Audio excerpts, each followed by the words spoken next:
Capitalism, we are not going for permissive test competition. You can also continue capitalism is a relatively minor hierarchy compared to subject-object, which structures all social relations to hierarchies. Now, they also will get into the opposite of this contradictions argument because this is terminal defense and that we are not advocating Zizek's view of the subject by the 2 and R. I will get to that later on the overflow. Now, Case, she makes a bunch of arguments about how the case applies to the critique that none of them really apply. Most of them are new, which means you should be very skeptical of these arguments. Now, first argument is that the case doesn't say language matters, so there's an intrinsic value of language. Your very next argument is that language structures reality, which means that this argument doesn't make any sense and doesn't get you anywhere. You still define the way in which the subject relates to the world in terms of language, which means we still win because language is something that non-human entities like death cannot understand, which means that any risk that you deny the agency and autonomy of the object is a reason why you vote negative. Now, they say language structures reality.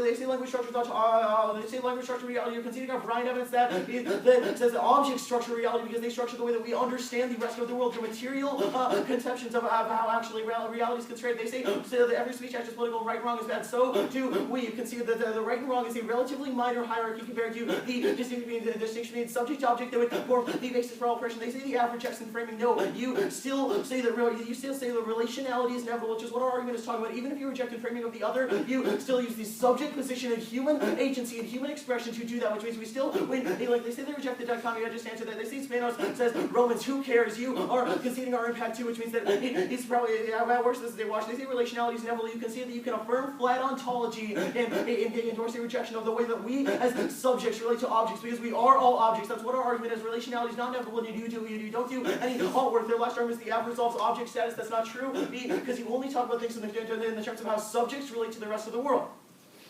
Critique. First, contradictions are interpretation we get to. Now, even if it's not a conditionality argument, we get to have an interpretation of how we debate. There are a few net benefits that the one here thinks that she can just ignore. First is fairness. We need multiple options to be able to test the F from multiple angles, but also is a better interpretation to the education argument as we know more about the F. We know more about what they are talking about if we are able to test it from multiple angles. Now, their politics create a sense of ideological dogmatism where we caught really good one-off strats, not to actually learn about their F or create any productive change in debate, but just to beat them. Now, you conceded hard debate outweighs any of your impacts. As long as we don't make debate impossible or oppressive, that is a reason to vote negative. It's a reason to reject the argument, not the team that's conceded. Now, the K-proper concessions. First, the universe does not need humans. Feel free to vote neg on presumption. The 1AR concedes means that there is no intrinsic value of the 1XC speech acting compared to the rest of the world, i.e. the other or objects, which means you don't do anything. The universe does not need humans to create productive political action, which means that you can't leverage any of your options. Now, you can also continue we're key to politics because we reorient the subject position in the way that we understand the rest of the world. You cannot understand the rest of the world without the 1AC containing an understanding of how objects structure social relations. That's our prime evidence. The third is our impact. The Susan evidence indicates that was extended throughout the entire route. The way we construct the world in terms of subject and object justifies annihilation of anybody, which is the root cause of their impact. Now, they say the link to the K-means the permutation solves our Marcus evidence about contradictions. Now, this isn't true in every instance but the critique because our evidence is talking about the way in which certain theories go together. Our Brian evidence on the permutation says that any risk that they bring human entities into the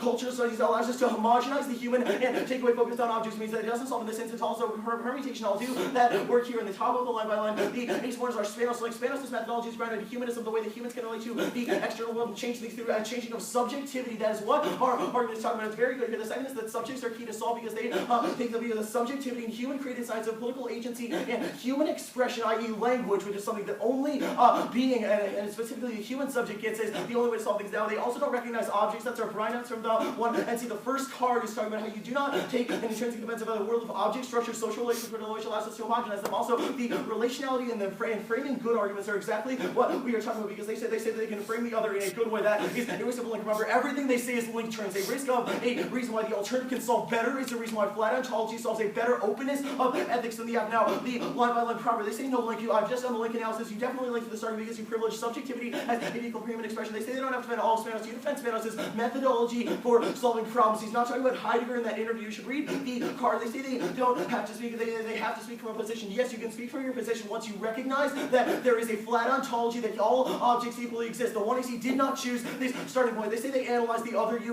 That's cool. You might analyze the other, but you do it through language and through human expression and subjectivity, which means you will never have a true analysis of what is truly other to us because you still do it from the privileged point of subjectivity. Now, they say difference is inevitable. We agree with you, and we also agree it's a question of relationality. relation. The 1AC relates wrong, which is what all Overlink arguments are talking about. They say animals have language too. Yes, we do. We agree that animals have language. The problem is your political calculus excludes specifically the non-human and the non-living, which means that it's just a risk of another link.